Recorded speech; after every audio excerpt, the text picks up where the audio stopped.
Hello ladies, gentlemen, and persons in between. My name is Jon Snow, and welcome back to Game of Thrones.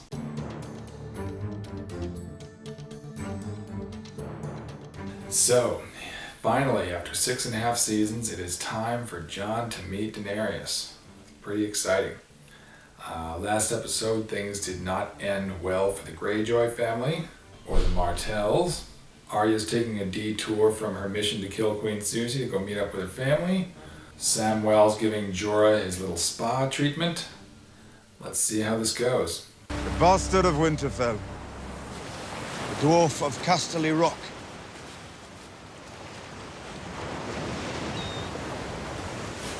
I believe we lost each other at top of the wall.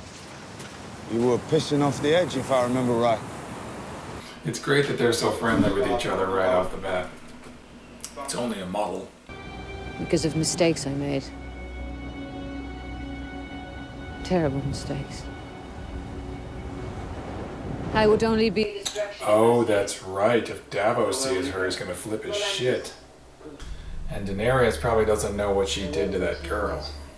You stand in the presence of Daenerys Stormborn of House Targaryen, rightful heir to the Iron Throne, rightful Queen of the Andals and the First Men, protector of the Seven Kingdoms, the Mother of Dragons, the Khaleesi of the Great Grass Sea, the Unburnt, the Breaker of Chains. Maker of fine cheeses, winner of the 2014 World Cup Stacking Championship.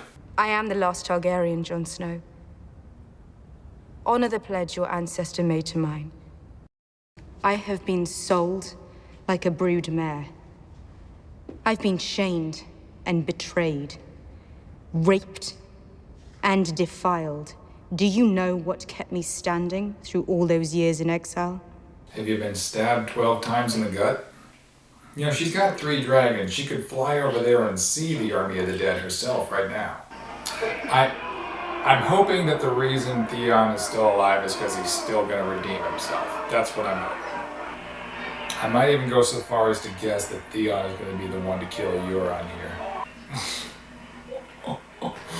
Okay, I was wrong. Theon is not going to kill Euron. Jaime is definitely going to kill Euron. You'll be here the rest of your days. If you refuse to eat the force food. Speaking of the rest of her days, what happened to that nun she was torturing at the end of the last season? Nothing gets Ceirsi hotter than torturing somebody else, I suppose. Your vaults are empty. Your late husband's profligacy saw to that. Your wealthiest allies, the Tyrells, are now your enemies. You are surrounded on all sides by rivals for the throne. See, this is what Game of Thrones has been missing. Economic discussions. You look a lot better brooding than I do. It's a brood off. A good old-fashioned brood off. Command suits you.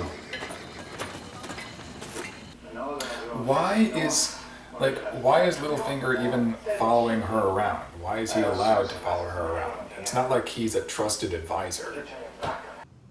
You were expecting a reward.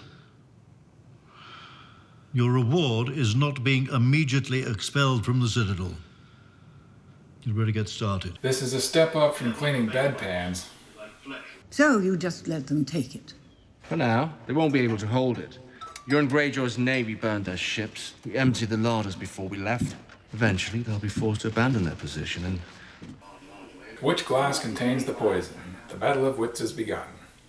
So, thoughts on tonight's episode. First of all, why was Daenerys being such a bitch to Jon Snow right out of the gate? I mean, I suppose from a writer's perspective it creates drama, but it's so out of character for her. She's normally so humble. She's not normally the kind of person who'd be like, I'm the queen and you will fucking kneel right now. That's what Ceirsi does. Really doesn't seem like Daenerys to be like that. I mean, they almost became enemies right out of the gate because she came on all demanding like that. Maybe she feels like she's got to put up a front to intimidate newcomers. I really feel like they're going to have to deal with Ceirsi before the Walkers because, I mean, Ceirsi is a more immediate threat. The Walkers still haven't reached the wall yet, and once they reach the wall, I mean, I guess I don't know how long it's going to take them to reach King's Landing or whatever. I'm not super familiar with the map. I'm not sure what the first castle or town after the wall would be. But yeah, it seems like they're going to have to deal with Ceirsi first. I think I don't know how they would do this, but obviously the best thing to do would be if they could somehow pit Ceirsi against the Walkers, or vice versa. I don't know how you can get those two together when they're so far apart right now, but, you know, the enemy of my enemy and all that. No updates from Arya in this episode, which I thought was a little unusual. We got to see what happened to Theon, but not Arya. Still no word from the Hound. Didn't see him in the last episode, didn't see him in this one. As I said, it seems to me that Daenerys could easily fly north and see the White Walkers for herself. It also seems to me that Bran could easily send a raven to Jon Snow and let him know he's a Targaryen. Sad to see Lady Tyrell for the last time, but at least she went out like a boss. Alright, that's going to be all for now. Thank you very much for joining me. Thank you in advance for subscribing, liking, sharing, and commenting. I hope you have a very good week, and we'll see you next time on another episode of Not So Serious Issues.